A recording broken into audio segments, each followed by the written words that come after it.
So we have Fred with us today from the meteorology department, Carly, Lydia, Jen, and Tina, right? And this is the ARC crew for the 2015 race this summer. Yeah, I'm gonna be like professional pancake flipper. I hope so. It's like tomorrow, and then those 2 fly-ins, I'm doing pancakes. Well, I'll be out to have some tomorrow morning. Okay, all right, well, I'll be They're there. gonna be out. Apparently, one guy's bringing like this huge grill that can like put like 20 pancakes at once. Is that And right? he's like, all right, Jen, step up to the plate. And I'm like, 20. As soon as they're full of bubbles, you flip them, right? I guess Yep. so. Now we realize the competition, and we'd like to raise our game compared to what we've done in the past. I remember 2 years ago, it was just me. I was doing the forecasting, and it was just incredible. It was a 24-hour-a-day operation. It seemed like I go to bed looking at the weather charts. I wake up 5 hours later. I look at the weather charts, and 2 years ago they did pretty good actually. Last year I wasn't involved. I wasn't here over the summer. So someone else is working with it, and they actually got it better organized. It was actually a group of about, I think, 5 students that were doing it from the meteorology department, all graduate students. Last year. Last year, yeah. Yeah, I think last year, definitely because we had a team of weather briefers for us, we would look at the weather the same time they're looking at weather. But as a pilot, I guess, difference between being a meteorologist, we have no clue, like, exactly details about every single thing.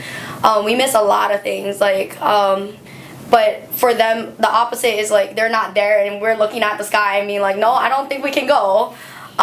So it's kind of a good coordination, I think. The meteorology side, when they're giving us the briefing, they're saying, I think you guys should go.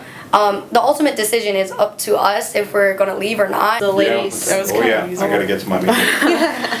Well, thanks for coming, Fred. Yeah. We Yes, appreciate thank you. it. Thanks, Great. thanks a lot. Yeah, Take it's that nice with you meeting if you want. Yeah, thank you.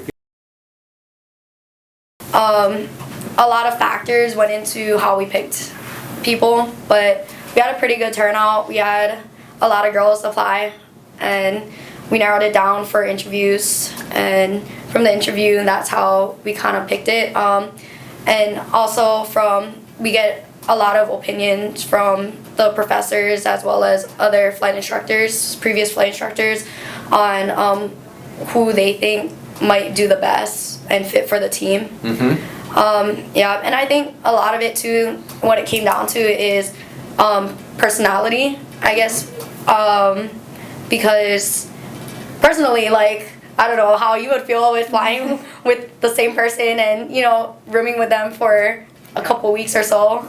It is a long time. Yeah. So. It's a long time, isn't it? And yeah, I think to succeed in the air race especially, it's a lot of just teamwork and team coordination. Technically, Lydia is alternate, but I mean, she's still part of the team, obviously, with like the ground crew half of it. But if like one of us had to not do it, then she's automatically, obviously, she's been a part of the whole planning process and everything, so Sure. she's just as ready as any of us are to fly it right now. Perfect. So, We brought on Lydia especially just because that tier below us, especially when we're gone, and helping pre-plan everything is very important. But we need somebody to kind of guide it and head it, especially when we're gone. Like the communication between us and here is a little bit sketchy. So at least having one designated person in charge makes it a lot easier. Sure. And so that's where Lydia comes into play. I think the only other hard thing too is like you don't want to bring too many people on because then it gets complicated and like you can't promise 8 people that they're all going to get through a flying slot when we're only all here for 4 years and everything. So Right. I think that's kind of a hard part too is you don't want to let it get too big to the point where people aren't actually getting the full worth out of it kind of thing. Because I mean I think it kind of was nice in the past, like when Amy did it, it was just the 2 of them, so like it was like right away they got to fly and stuff. And obviously it's fine to have a seniority, like work your way through the process, but you don't want to have 3 years in the process until you finally get to fly and stuff. So Right. I think that's the only other hard part about having too many people, I guess. That's why I kind of like if we were able to fund another plane, then it'd Yeah. give them another chance. Especially if we get into that 3 to 5 person Yeah. total, because 3 to 5 ideally is a really good team size when it comes down like, you know, what research has proven what really works without getting too big. So we have a second airplane, we can have another Yeah. person. And we could have another person in the race, even then double our chances. Yeah. I mean, because there's other teams that have 2 airplanes. You know, we're not the only ones that would. I think the hard thing too is since we're so new, we kind of have to Yeah. prove our worth Yeah, first. we gotta and work then- up to that. And point. the Yeah. foundation is like they want to see results, which is why we kind of want to get our Yeah. Sure. bring our A Work game. up, You know, especially since we get to work with Professor Reamer again this year. Yeah. So. Yeah, that it could be very helpful. And It takes an element of planning off of these guys because if you're like trying to get in to make your guys' legs and then you have to you do your planning, file your flight plans, put away all your stuff, make sure you get fueled and stuff. The next morning, last thing you want to do is sit there for an hour and like, let's look at the weather today. Right. Better to have Professor Reamer who actually does this for a living. Where are we going from here as far as career goals? I mean, I don't know. All over the place. Yeah, I mean, I see myself kind of either taking, I guess, Part 135 charter or corporate kind of operation, maybe cargo. I don't know, the airlines are great. I just would rather work with something a little bit smaller, I think, than Sure. going towards a major. So. Sure. And when you say cargo, what does that mean, cargo? I'm thinking like maybe like FedEx or something. Okay, Or so even- that's still big. Yeah, or even one of the smaller guys too out here. Okay. But we'll see. Yeah. I forgot, Jen. Well, I've been talking to people from Alaska. Yeah. I was talking to Pete Schumacher the other day, and he gave me John Meyer's address. So I sent him a letter through Yeah. the snail mail, and he actually really liked that.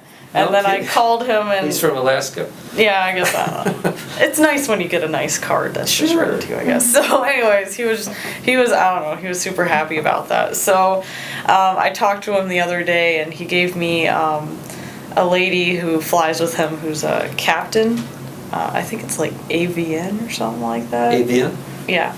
So, he said she seemed really excited to talk to me, and so maybe help me along getting up there. And Carly, what are you going to do? Oh, who knows? Well, right now, I'm just full-time flight instructing and still trying to take classes to drop my ATP down to the 1,000 Right. for the restricted ATP because I graduated with aviation management in December. So if I don't take extra classes, I would have to get $12.50 Right. for the hours for the ATP. And I already took my ATP written last summer, so kind of time crunching for that. Which so, is next August, right? This Yeah. Right.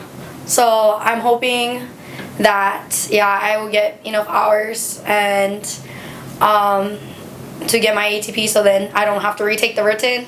Yeah, to study for that again. You don't want to do that, right? Yeah, yeah, and then I guess right now I'm looking maybe regionals right after that. Get my hours in as soon as I can in here, and then maybe looking at regionals to pick up that ATP and get at least my turbine hours in there. And then after that, maybe, I don't know, because I graduated with aviation management, I don't know, a lot of the professors, last semester especially, was talking to me about the management side and was trying to convince me to do management instead. Maybe looking at maybe Hawaiian, a lot of connections there, but I don't know. Yeah, you do, don't you? That's who your dad worked for, right? Yeah. Yeah. So, yep, a lot of connections at Hawaiian, and I don't know, everybody's all of my dad's friends have been calling me up, and they're all recruiters for Hawaiian, so they're like, oh yeah, you should, as soon as you get in your hours, just call us up and we'll get you in, no worries. And